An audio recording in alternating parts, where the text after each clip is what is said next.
Okay, I was fortunate enough to go to one of the few high schools in Minnesota that had a boys gymnastic team. And so I started at a very young age, about 13 or 14 years old. And in my junior and my senior year, I took first place all around as a high school state champion.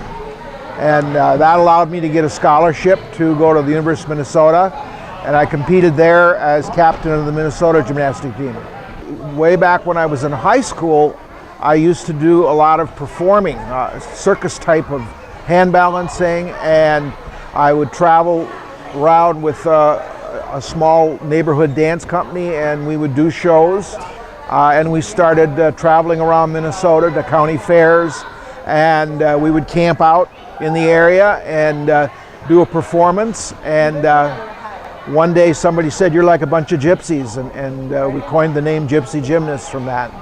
And that was really the beginning of our camp, because we wanted a place where we could train the exhibition team. And as the exhibition team got older and no longer continued to do it, the kids that were now competitors in our gym became the Gypsy Gymnasts, and that evolved into a camp for the kids on our team.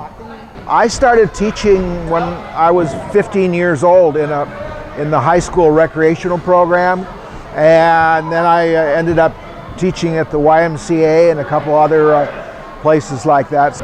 But I really liked teaching. I realized that I was good at it, and I had been teaching some private lessons of kids in the neighborhood, and I decided I needed a place where I could actually formally teach lessons. By the time I started my gym, I had 10 years of teaching experience already. I could sum up my philosophy in 3 words, really. Fun. The human beings learn by play, and especially kids. If it's not fun and it's not something that they think of as play instead of work, they're not going to pursue it. So having fun in the program is extremely important. The second cornerstone is being positive. I really believe in a lot of positive reinforcement and very, very little negative. And lastly, just everything needs a lot of repetition. Saying from my high school coach, he used to say, when you do a skill, he'd say, "Good job, do it 1,000 more times and you'll have it." The first gym was just a small storefront on 28th and Hennepin in South Minneapolis. It was about 13 feet wide and 50 feet long. I just had room for 2 small trampolines and a 30 by 6 foot tumbling mat. Yeah, I was in the first gym on Hennepin for 2 years, and then we had outgrown it because we reached 200 students. And at that time, I needed to move to a larger facility, so then we moved into a neighborhood theater that was about 4,000 square feet, still small compared to what we're doing now, but we renovated the theater. We took out the chairs and leveled the floor and made it into a gym. I had one boy that started when he was 4 years old in my first gym, and was with the gym for about 8 or 9 years, and he competed in the World Age Group Trampoline Championships when he was 12 and won that, and went on to become an orthopedic surgeon. And now he's treating many of our athletes at our gym for injuries. Another example is a girl that started again when she was about 4 years old in our preschool program and went up through the class levels until she became a team member and started to compete. And in I believe it was 1987, she was a national champion on trampoline and double mini trampoline.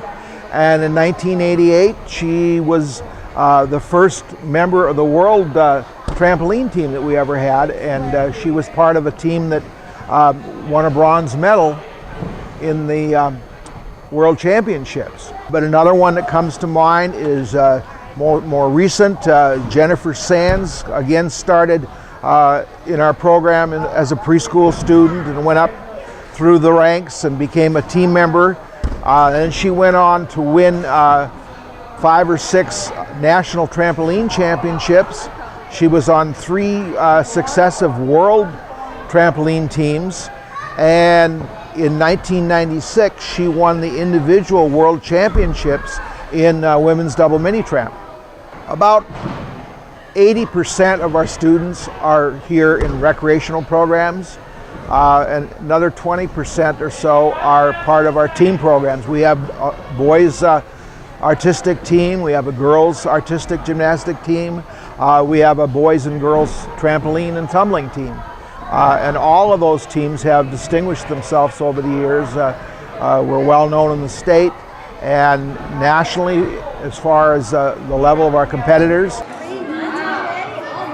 One of the most important things for success of any gymnastics school is the staff, the people that you have that are actually teaching and coaching the kids. They're what make a program or break a program. And over the years I've been really fortunate to have some really good staff who've been with me for many, many years. Dave Kennedy started when he was 18 and has been here for 40 years. Joni Selden started about 35 years ago and has been here all that time, working in the office and communicating with parents in a really warm and friendly way. The other thing that we've done with our staff is we have very important training program. Anybody that comes here, even if they come here from another gymnastics school or if they have a lot of teaching background, we still take time to teach them to teach the way we want our program taught. It's one of the main things that we stress with the teachers goes back to what I said about our philosophy, the importance of being really positive, not nagging kids and coming in a negative way, but always building the kids up with a positive atmosphere and making sure that they teach in a way that keeps it fun. The kids look at it as play rather than something that's arduous work that they have to do. When I have time, I used to windsurf, and then I traded that for kiteboarding, and I like to go to faraway places and especially in the wintertime find a warm ocean somewhere and do kiteboarding. I take trips on motorcycles as often as I can. A couple of years ago I went and toured Ireland for 2 weeks on a motorcycle. And I like to ski and snowboard. At the beginning I worked a full-time job to help support the gym. Didn't really make money, in fact lost money. Over the years I sometimes wondered whether I should continue or not. And it really wasn't until the mid-'80s that I started to actually make a living and was able to do this as my only job. I've always felt that I was a very lucky person to be able to do something, to make a living at something that I enjoyed doing. So many of my friends and so many people I've talked to look at their job as something that they have to do, and it's not really something that they want to do. I've always, in teaching gymnastics, felt that I was very fortunate to be really doing something that I like to do and never really get tired of it. I get tired, but not tired of it.